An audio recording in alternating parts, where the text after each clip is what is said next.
नमस्कार। आज हम एक बहुत ही दिलचस्प चीज पर बात करने वाले हैं, रुद्राक्ष मतलब एलियोकार्पस गैनेट्रिस।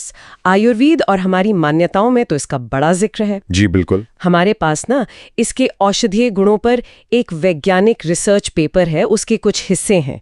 तो आज हम इसी जानकारी को थोड़ा खंगालेंगे। हाँ। समझने की कोशिश करेंगे कि ये जो पारंपरिक बातें हैं रुद्राक्ष के बारे में, उनमें विज्ञान कितना है। चलिए शुरू करते हैं। बिल्कुल, देखते हैं कि रुद्राक्ष आखिर है क्या, कैसे इस्तेमाल होता आया है, और सबसे जरूरी अभी का जो विज्ञान है, जो रिसर्च है, वो इसके फायदों के बारे में क्या कहता है। खासकर वो केमिकल वाली बातें, बिजली चुंबकीय गुणों वाली और जो स्टडीज हुई हैं उनके बारे में। हाँ, तो सबसे पहले ये रुद्राक्ष होता क्या है, मतलब एकदम बेसिक। देखिए, ये जो एलियोकार्पस गैनेट्रिस नाम का पेड़ है ना, उसी का सूखा हुआ फल या कह लीजिए बीज है। अच्छा। और ये पेड़ सिर्फ हिमालय में ही नहीं, बल्कि नीचे तलहटी से लेकर दक्षिण पूर्व एशिया, यहाँ तक कि हवाई तक में मिलता है। और इन दानों पर वो धारियां सी होती हैं जिन्हें मुखी कहते हैं। जी हाँ, बिल्कुल। 1 मुखी से लेकर 21 मुखी तक होते हैं, पर आमतौर पे 4, 5 या 6 मुखी वाले ज्यादा दिखते हैं। रंग भी अलग अलग होते हैं इनके। और एक बात मैंने पढ़ी कि पकने पर ये नीले छिलके में होते हैं, और वो नीला रंग किसी डाई की वजह से नहीं होता। हाँ, ये दिलचस्प है। वो नीला रंग उसकी बनावट मतलब स्ट्रक्चर की वजह से होता है, किसी पिगमेंट की वजह से नहीं। अच्छा, अब पारंपरिक तौर पर तो इसे पहनने के बड़े फायदे गिनाए जाते हैं। कहते हैं चिंता, कंसंट्रेशन की कमी, नींद ना आना। हाँ, और ब्लड प्रेशर, गठिया, अस्थमा जैसी बीमारियों में भी आराम मिलता है, ऐसा मानते हैं।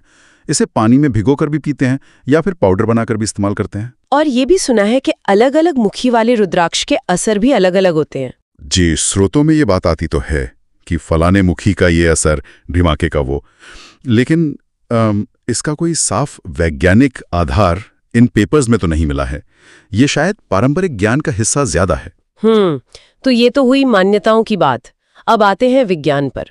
इसके अंदर ऐसे कौन से खास तत्व या रसायन पाए गए हैं? देखिए, वैज्ञानिक जांच में कई बायोएक्टिव तत्व मिले हैं, जैसे alkaloids, flavonoids, tannins, steroids, glycosides.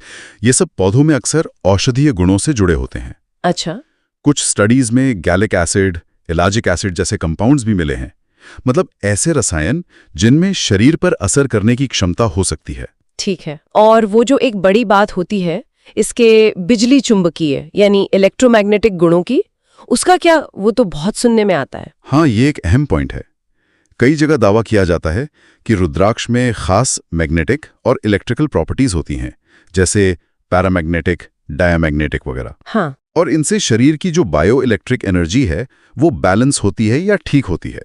लेकिन स्रोत बहुत साफ कहते हैं कि इन दावों को साबित करने वाले वैज्ञानिक सबूत लगभग ना के बराबर हैं। अच्छा, मतलब दावे ज्यादा है, सबूत कम। बिल्कुल।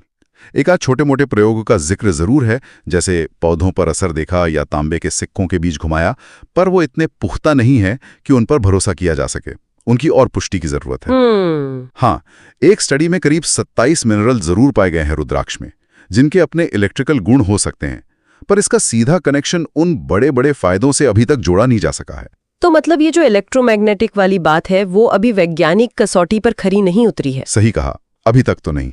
चलिए फिर लैब में जो परख नली वाली जांच होती है, इन विट्रो स्टडीज, उनमें कुछ मिला? हाँ, वहां कुछ हल्के फुल्के संकेत जरूर हैं, जैसे रुद्राक्ष का जो सत या एक्सट्रैक्ट होता है, उसने कुछ तरह के बैक्टीरिया की ग्रोथ को रोका, मतलब एंटी माइक्रोबियल असर दिखाया। ओके। और एंटीऑक्सीडेंट गुण भी पाए गए, यानी शरीर में जो फ्री रेडिकल्स नुकसान करते हैं उनसे लड़ने की कुछ क्षमता। हालांकि ये क्षमता बाजार में मिलने वाले स्टैंडर्ड एंटीऑक्सीडेंट्स जैसे विटामिन सी जितनी मजबूत नहीं थी। ठीक है। और जानवरों पर जो अध्ययन हुए, इन विवो स्टडीज, उनके क्या नतीजे रहे? वहां कुछ दिलचस्प नतीजे जरूर सामने आए हैं। जैसे चूहों पर प्रयोग किए गए तो ब्लड प्रेशर कम करने वाले एंटी हाइपरटेंसिव असर दिखे। अच्छा। डिप्रेशन कम करने वाले एंटी डिप्रेसेंट असर भी दिखे। और दिलचस्प बात ये कि ये असर कम डोज पर ज्यादा था। ज्यादा डोज देने पर नींद जैसा सेडेटिव असर हो गया। इसके अलावा किडनी को बचाने वाले नेफ्रोप्रोटेक्टिव, ब्लड शुगर कम करने वाले हाइपोग्लाइसीमिक और पार्किंसन रोग से जुड़े लक्षणों में कमी लाने वाले एंटी पार्किंसोनियन प्रभाव भी देखे गए। ये शायद इसके एंटीऑक्सीडेंट गुणों की वजह से हो सकता है। और खरगोशों पे भी कुछ हुआ था? जी, खरगोशों में धमनियों में जो कोलेस्ट्रॉल जमता है, जिसे एथेरोस्क्लेरोसिस कहते हैं, उसे कम करने में भी कुछ असर दिखा। तो जानवरों पर तो कुछ पॉजिटिव संकेत मिले हैं, पर इंसानों पर भी कोई क्लिनिकल ट्रायल या जांच हुई है? स्रोत सिर्फ 2 बहुत छोटी स्टडीज का जिक्र करते हैं, बहुत ही छोटे पैमाने पर। अच्छा, क्या थी वो? एक में तो बस ये देखा कि जो लोग रुद्राक्ष पहनते हैं उनके ब्लड और यूरिन टेस्ट ना पहनने वालों के मुकाबले बेहतर स्थिति में थे। अब ये बेहतर स्थिति क्या है, ये बहुत साफ नहीं है, मतलब कोई ठोस नतीजा नहीं कह सकते इसे। हाँ, ये तो बहुत अस्पष्ट सी बात है। बिल्कुल।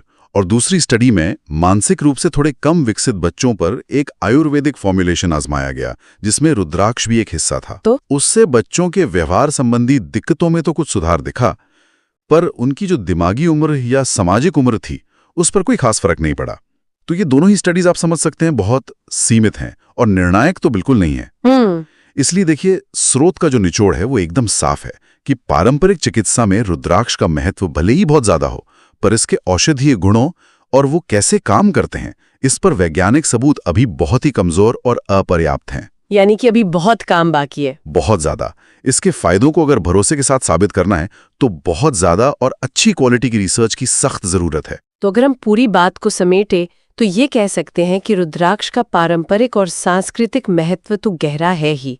इसमें कुछ ऐसे तत्व भी पाए गए हैं जिनमें औषधीय क्षमता हो सकती है। जानवरों पर हुई कुछ शुरुआती स्टडीज भी थोड़ी उम्मीद जगाती हैं। हाँ, ये बात तो है, लेकिन वो जो बड़े दावे हैं, खासकर बिजली चुंबकीय गुणों वाले, उनके पीछे कोई ठोस वैज्ञानिक सबूत फिलहाल तो नहीं दिखता।